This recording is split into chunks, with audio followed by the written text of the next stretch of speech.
Hey, congratulations to you, by the way. Thank you. I'm very curious how the singing works, specifically in the scene when you're running really fast and singing.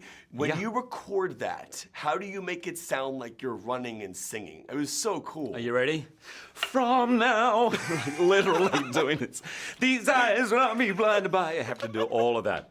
And when you're running, you have to sing as well. Yeah. You have to actually sing. I have the song here. I'm running full pelt.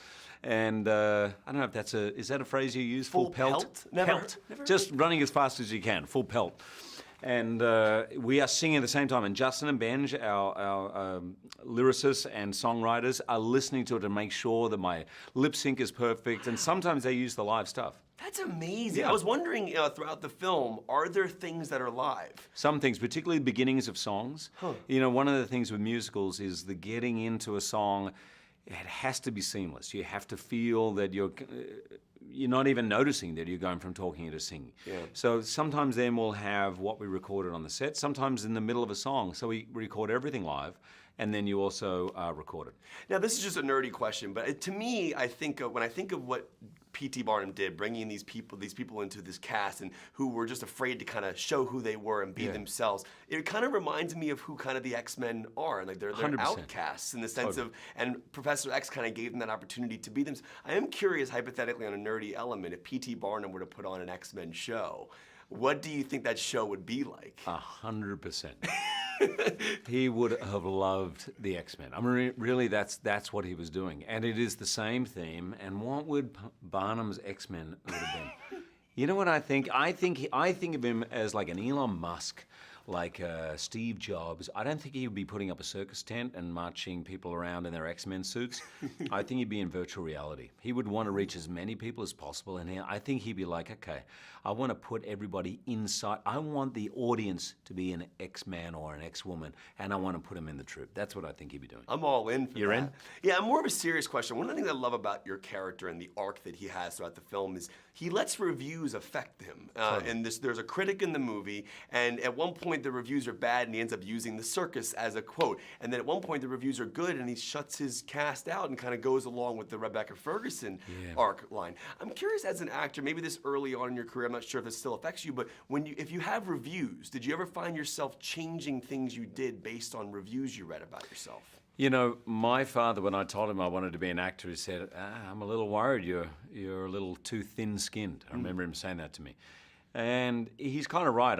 I am sensitive, and I read reviews a little bit like this. I don't want to, and also as an actor, particularly on stage, a good review can damage you as much as a bad review. If something gets in your head, if someone says, I love the way you say that line, and then you're like, how did I say that line? And you can lose it, you know.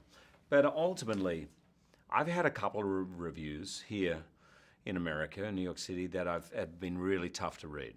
And they've said some things that actually, on reflection, have helped me. Like, they are very true. The one reviewer said one thing, Hugh Jackman, all he requires of you is to love you, loving him, loving you.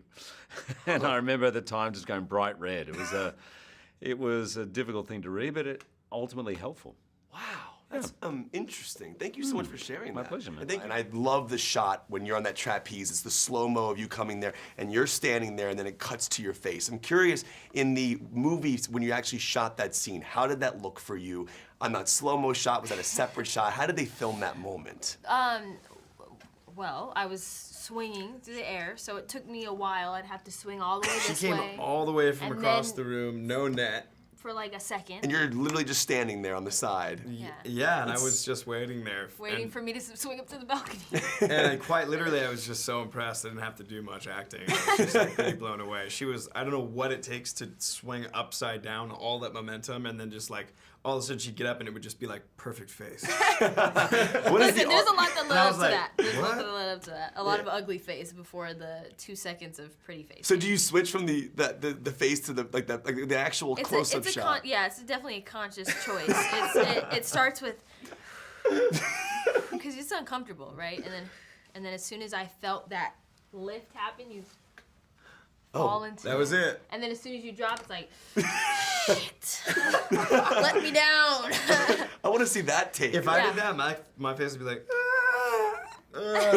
You wouldn't be able to switch it. No way. I'd be laughing hysterically. You know, one of my favorite scenes in the film is when Hugh's with the family and they're doing that wish sequence. It's such a beautiful shot with the light as it's hitting the curtains and they're on the rooftop. I am curious, you know, we're sitting here in New York. This is such a cool experience that we have, and you guys are amazing actors, very successful careers. If you could have one wish right now, what would it be in your real lives?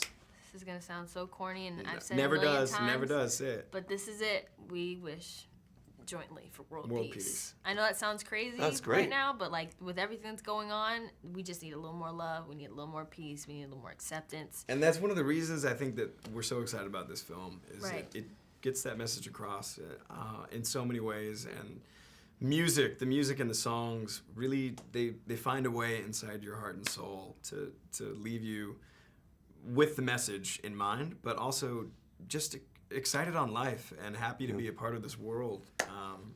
And that's a Christmas message that everyone needs right now, and everyone I hope sees. I'm curious how the singing works in a movie like this, because the singing's absolutely incredible. You and just talk but longer. but do you go into like when do you record the music? Like when do you record the actual songs? And then when you're doing it on set in order to make it look like you're singing in the version that we're hearing, how do they make it? Like, how do you actually physically sing on set then record it? How does that work? Yeah. It's kind of a combo. You lay down kind of a basic track, so you know Like a what notes, skeleton. like a skeleton track, and you know what notes you have to hit and kind of the cadence you want to sing at. But and that gives you something to. But you have to really sing on the day, Or otherwise unless it you looks look fake. Yeah.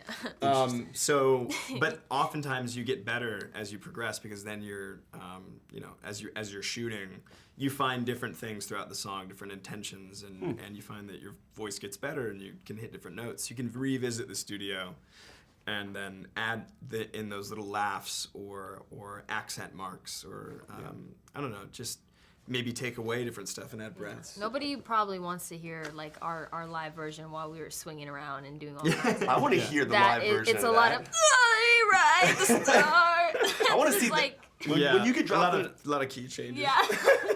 when you drop into those Shrieking sounds. when you drop into those people, like that scene when you're dropping down and they catch you. Yeah. As an actor, you're performing that scene as the character, but is there a moment where you're wondering, are they actually going to catch me? Like, where's Listen, that? at this point, I had been through and up and down so many times. I was just like, whatever. Like, it became like the second nature. It's fine. I know they're there. Like, I'm good. I got wires. We're good. Lower me. You know, That was it like becomes the ultimate like trust fall, though. it becomes is. nothing. I know that sounds crazy, but it just becomes nothing. Oh, you guys are amazing. They're wrapping me up. Guys, thank you so much. Thank You're you. so kind to It's me. so fun. Always Of appreciate it. course. Wish thing. Yeah, you guys are really absolutely. kind people. Anytime. Thank you. You guys